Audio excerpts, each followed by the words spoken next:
मनुष्य को कभी भी अवसरों का रोना नहीं रोना चाहिए। हर पल आपके लिए अवसर लेकर आता है। आपकी क्षमता और प्रतिभा पर निर्भर करता है कि आप इस पल को कैसे जीते हैं। तो एक नई सोच के साथ आज दिन की शुरुआत करते हैं दोस्तों। कभी भी अपनी ज़िंदगी में जब हमें लगता है ना कि हम हार गए हैं, अब हमारा कुछ नहीं हो सकता, उसी वक्त हमें अपने ज़िंदगी के लिए ज़ोर शोर से तैयारी शुरू कर देनी चाहिए और एक नई शुरुआत करनी चाहिए।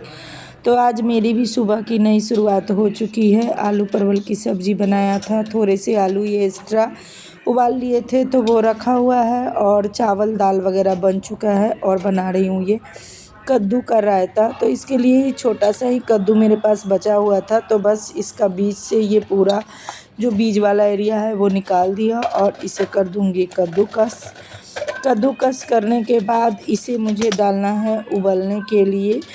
तो मोटा वाला से ही मैंने कद्दूकस किया है, और एक भाप आने के, ज़्यादा उबालने की ज़रूरत नहीं है, बस एक उबाल आएगा और ये हो जाएगा। तो इसलिए मैंने रख दिया। तब तक आ गया ऑनलाइन वाला और मैंने ये प्रोडक्ट मंगाया था, मगर ये बहुत ही बकवास प्रोडक्ट है दोस्तों। मैंने इसको यूज करके देखा, फिर मैं रिटर्न भी कर दी। एक बार यूज़ किया और ये बिल्कुल ही बकवास था। तो उसके बाद जब तक ये खाना बन रहा है तब तक मैं एक दो काम एक साथ ही निपटा लेती हूँ। और मेरे घर में अभी हम लोग बाहर गए थे ना, तो इस वजह से मैंने किराना सामान नहीं मंगाया था कि जाना है तो क्या मंगाना।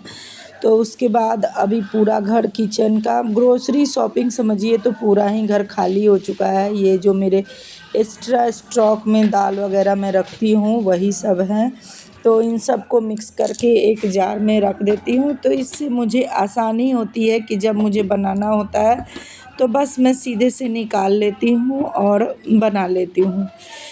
तो दोस्तों, कितनी बार ऐसा समय आता है ना कि जब हमें महसूस होता है कि हम बिल्कुल हार चुके हैं, बिल्कुल टूट चुके हैं। तो पता नहीं मेरे साथ ही ऐसा होता है कि सभी के साथ होता है। मुझे तो लगता है कि शायद सबकी ज़िंदगी में ऐसा एक दिन आता होगा जब ऐसा लगता होगा, मगर मैं पूरे जोश सोच से फिर उस बात को भूलकर फिर से एक नई शुरुआत में लग जाती हूँ। तो सभी डिब्बों को मैंने ग्रोसरी वाले जो भी खाली हुए उन्हें धोकर रख दिया। और ये भिंडी जो है, मैं रात के लिए इसको धोकर रख रही थी, क्योंकि रात में सोचा था कि भिंडी की सरसों लहसुन वाली सब्ज़ी बनाऊंगी। बहुत दिन हो गया है दोस्तों खाए हुए, और कभी कभी ऐसी सब्ज़ी बना लेती हूँ क्योंकि घर में हमेशा प्याज वाला ही बनता है। तो फिर रात का कौन इंतज़ार करे, और घर में जब चर्चा किया तो सभी ने कहा अभी ही खाएंगे, तो मैंने बना दिया। तो देखिए अब मेरा प्रॉपर खाना तैयार हो गया है। चावल दाल, इधर रायता है जो मैंने बनाया था, और ये दाल है जिसको मैंने छौंक लगा दिया है। उसके बाद आई बारी साफ़ सफाई की। तो सारे कमरों में पोछा करने के बाद ये बाहर का एरिया पोछा कर रही थी, क्योंकि जब कमरों में कर रही थी तो मुझे याद ही नहीं था, मैं भूल गई थी। और सारा कमरा हो गया है, सब कुछ क्लीन हो चुका है। इसके बाद मैंने नहाया धोया और पूजा पाठ वगैरह करने के बाद अब है ये मेरा किचन का कुछ नज़ारा। किचन क्लीन मैंने बाद में किया था, पहले नहीं किया था। दोस्तों, सारा काम ख़त्म हो गया है और अब मैं जा रही हूँ सोने। सारा लोग खा लिया, किचन क्लीन कर लिया, बर्तन सारे धो लिए। और रात में इतना आंधी तूफान आया कि अच्छा से नींद नहीं आया। लाइट गया कट, और पूरी रात कटने की वजह से नींद भी नहीं आया, सो भी नहीं पाए हैं।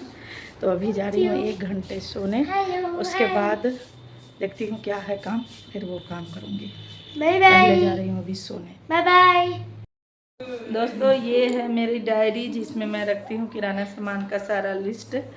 और जा रही हूँ फ़िलहाल अभी सोने से पहले इसमें जो सामान का लिस्ट है एक बार चेक कर लेने कि वो सामान मेरे पास है या ख़त्म हो गया है, और मुझे लिखवा दूँगी। तो 1-1.5 घंटे में होम डिलीवरी होता है, तो घर पे डिलीवर कर देंगे। और इसकी देखिए, जब कैमरा चालू करो तो इतना बड़ा हो गया है, फिर भी आके इसका बदमाशी शुरू हो जाता है। हाँ चलो अब हटो। तो बस अब जा रही हूँ जल्दी से एक बार लिस्ट चेक कर लेने, और लिस्ट चेक करके सामान लिखवा देने, तो उसके बाद ही सोऊंगी। ताकि सामान लिखा जाएगा तो फिर सामान 1-1.5 घंटे में आ ही जाएगा। तो पहले एक बार लिस्ट चेक कर लेते हैं। Bye bye. तो ये है हमारा लिस्ट जो परमानेंट मैं लिखिए देखिए 2 7 2 को लिखी थी यह। और ये ऐसे ही रहता है, जब कभी जो चीज़ सामान रहता है उसको मैं बगल में साइड में कट का चिन्ह लगा देती हूँ कि वो नहीं बोलना है, और जो सामान नहीं रहता है उसको वैसे ही लिखवा देती हूँ। तो उसके बाद मेरा सो के उठ गई थी और सारा सामान मेरा आ चुका था। देखिए ये पूरे महीने का सामान है, सारी चीज़ें हैं जो हमें ग्रोसरी के लिए चाहिए। मैं मंथ में एक बार ही मंगा लेती हूँ, जिससे मुझे बार बार मंगाने का परेशानी नहीं रहता। और जो डब्बों को मैंने धो के रखा था उन सभी में मैं फिर से अलग अलग दाल रख दी। और इसके बाद इसके पापा ले आए थे शाम को मछली, तो वो मुझे बनाना था। तो ये शाम का समय है इसलिए थोड़ा सा अंधेरा जैसा लग रहा है, तो इस ब्लॉग को करती हूँ यहीं पे ही। अच्छा लगा हो तो लाइक कीजिएगा।